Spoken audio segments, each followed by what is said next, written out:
well, the point, which is true. Marvel vs. Capcom Infinite is supposed to be the latest version of the Marvel vs. series because a lot of MGC fan, the Marvel fighting MGC fan really wanted a new one after Marvel vs. Capcom 3. So Capcom sort of delivered, but at the same time there were some flaws in the game. And I can agree with a lot of people said, so I don't really need to go in detail. But the gist of it is, gameplay is good. It feels like one of the older version of the Marvel vs. game. Graphics needs work. Music definitely needs work. The story mode, from what I heard, was bad, so I don't know yet. Disclaimer, I don't have the game, but I'm getting the basic. It did have a lot of content, but the big two major factors that I agree is the music and the graphics of the game. Okay, I know it's supposed to be, hey, this is better than the 2D, we're gonna, at least it's, it's evolving. Yeah, but in this time of age, you can do better. Marvel vs. Capcom 3 graphics, in my opinion, was much better than this. So, yeah, I really can't say that it is really. So, I want to give my take on the game. In my opinion, what improvement or what Capcom should do to at least fix some of this problem, sort of quote-unquote salvage this game so more people will probably inclined to buy. Well, first of all, I would have to say the price.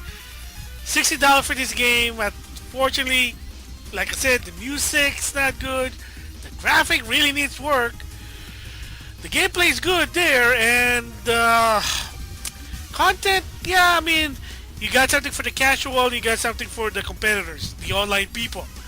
Okay, granted, but $60 for this game, I don't think so. In my opinion, they should have went to $50 tops. I know not so much 30 because that's really kind of too close. I know they gotta make money, but $60 for 30 rosters, and they're not even good quality in my opinion. It has to have a balance of, is it really good to justify the $60? Again, in my opinion about Marvel vs. Capcom Infinite, nope, not even. So the price, in my opinion, should have been an initial of $49.99 MSRP. It's $59, yeah, no thank you. The graphics, by the love of every video game, please fix those graphics. Dante, I have to say, looks suck. He just sucks. That's all I can say. Some of the characters there sucks. It's horrible. I don't know what to say. Frank West, I mean, his profile picture likes he wants to take a dump or something. I don't know. So there's really nothing more else to say, but it's crap. Looks like shit. Yeah, excuse the language. Shit. The music. Oh my gosh, the musics are. Oh. Okay, excuse the language. I have to say this. I'm sorry. The music, whether it's in the Capcom side or the Marvel side, are shit. I'm sorry I'm saying it, but it's like, am I paying $60 for this DJ song rap? Oh my gosh, the music for Marvel vs. Capcom 3 was more beautiful.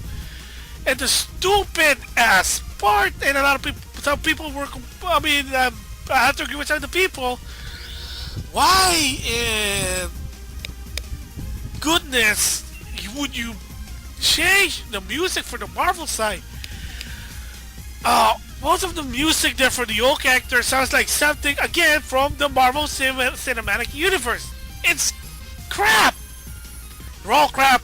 They gotta bring some classic music.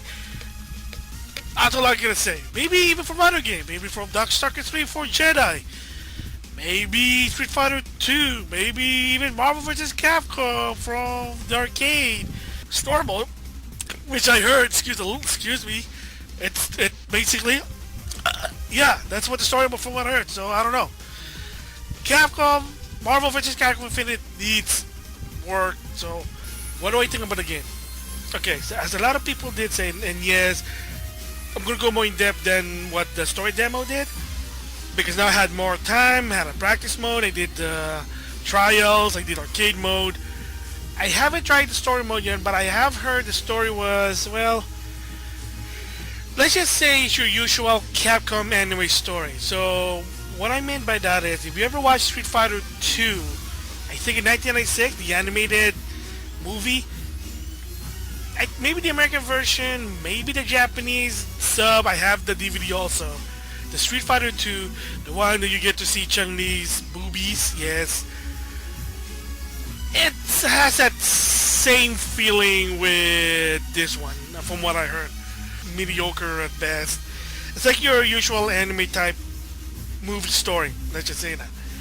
So I didn't play the game, played arcade mode as expected, no ending, just beat the game, rank, you unlock a title for your character for online.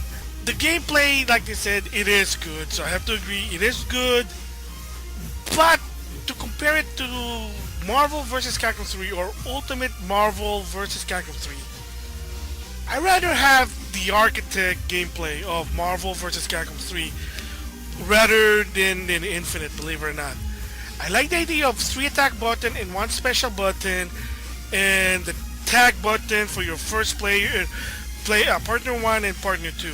I like that one more, basically Marvel vs. Capcom 2, Marvel vs. Capcom 3, than what they did with Marvel vs. Capcom Infinite, which is the 2v2, and the tag system, now they call it as active switch, and what happened basically is, while you're fighting, the guy can just charge in, and that was it. But not to make it confusing, it gets, let's just say you can actually drop combo if you're not that good.